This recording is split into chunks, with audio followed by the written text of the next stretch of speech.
मतदारांनी खरं तर संभ्रमित होण्याची आवश्यकता नाही। महाविकास आघाडीकडून राष्ट्रवादी काँग्रेस शरदचंद्र पवार पक्षाचे अधिकृत उमेदवार अजित सावंत आहेत आणि आपण ज्यांनी काँग्रेसकडून अर्ज भरला त्याचं खरं तर एक वैशिष्ट्य आहे की त्यांनी दोन्ही पक्षांकडे मुलाखती दिल्या होत्या। असं सहसा राजकारणात कधी ऐकिवात येत नाही आणि त्यामुळे इतका जो काही प्रवास होतोय म्हणजे पोटनिवडणूक राष्ट्रवादी काँग्रेसकडून लढून नंतर BRS मध्ये प्रवेश करून पुन्हा BRS मधून येऊन राष्ट्रवादी आणि काँग्रेस दोघांकडेही उमेदवारीसाठी मुलाखती देणं, मला वाटतं यामध्ये पंढरपूर मंगळवेढ्याचा मतदार हा शून्य आहे आणि हा शून्य मतदार नक्कीच राष्ट्रवादी काँग्रेस शरदचंद्र पवार पक्षासाठी तुतारी वाजवणाऱ्या माणसाचाच बटन दाबेल याचा मला विश्वास आहे।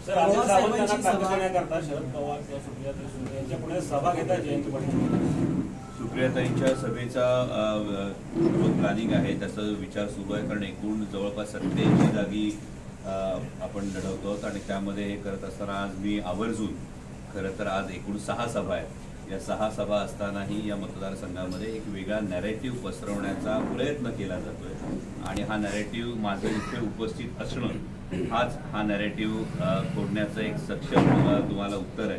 कारण एकूण 87 जागा लढत असताना इतक्या ठिकाणी सगळ्या नेत्यांना पोहोचणं हे खरं तर अवघड होतं, परंतु आज मी स्वतः 6 सभा दिवसाला घेतो। त्यातून आदरणीय पवार साहेबांची सभा किंवा सुप्रियाताईंची सभा कशी मॅनेज करतील याचा आमचा प्रयत्न सुरू आहे। गणपताबा देशमुख पहिल्यांदा निवडणुकीच्या रिंगणात आहे तर तिथली आघाडीत तिघाडी झाली, मात्र उद्धव ठाकरेंची सभा झाली, मात्र पवार साहेबांना तिथं पण सभा दिली नाही।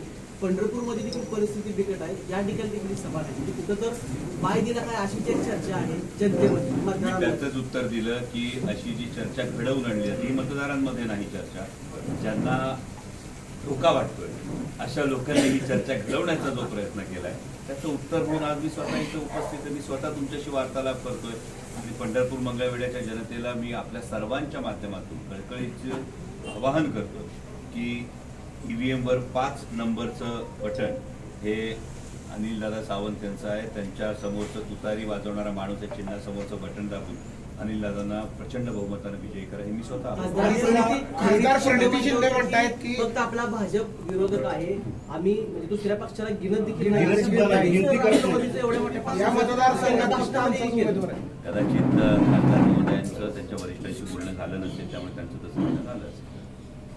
त्याचे 2 दिवस अनिल सावंत पाठिंबा देतील आम्हाला सोशल मीडियावर ट्रेंड सुरू झाला। मी तुम्हाला म्हणतो की अशा कोणत्याही नॅरेटिव्हवर विश्वास ठेवण्याची काही आवश्यकता नाही। राष्ट्रवादी काँग्रेस शरदचंद्र पवार पक्ष पूर्ण ताकदीनं ही निवडणूक लढतोय आणि पूर्ण ताकदीने लढवत असताना राष्ट्रवादी काँग्रेस शरदचंद्र पवार पक्ष अनिल सावंतांच्या पाठीशी पूर्ण भक्कमपणे उभा आहे। यामध्ये कोणत्याही इतर नॅरेटिव्हवर विश्वास ठेवण्याची आवश्यकता नाही आणि तुतारी वाजवणारा माणूस हेच चिन्ह या मतदारसंघात विजयी होणार। काळ्या दगडात माळशिरसमध्ये उत्तम जानकर आपले उमेदवार आहेत, लक्ष्मण हाकेंनी त्यांना पाठिंबा दिलेला आहे आणि काल मराठा समाजाने पत्रकार परिषद घेतली, जर हाकेंना जर दौरा केला तर आम्ही त्यांना पाडणार असं म्हटलं। आता काय तोडगा तुम्ही काढणार?